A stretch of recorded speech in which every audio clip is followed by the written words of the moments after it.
Hi, welcome back to Classic Case. This case is contributed by Dr ANKIT Balani. I would like to thank him for providing the case.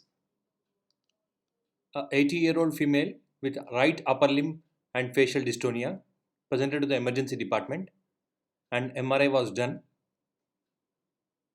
What are the findings?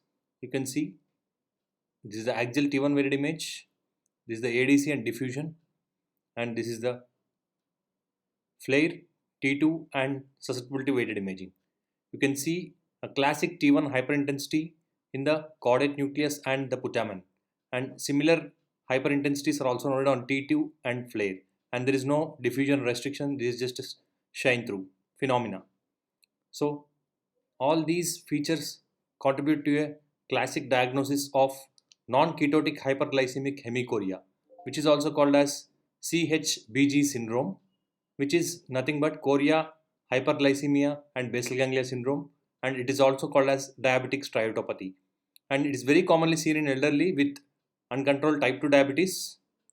It can be either unilateral or bilateral chorea clinically, or a balismus with which resolve with normalization of glucose levels. And in our patient, the patient presented with right upper limb and facial dystonia. And the T1 hyperintense signal in basal ganglia contralateral to the symptomatic side is the characteristic feature, and characteristic involvement of putamen and caudate is of most important in this entity. The gradual resolution of imaging findings occurs compared to the clinical improvement. Once the glucose levels come to normal, the patient clinically improves as well as the findings resolve. Thank you all.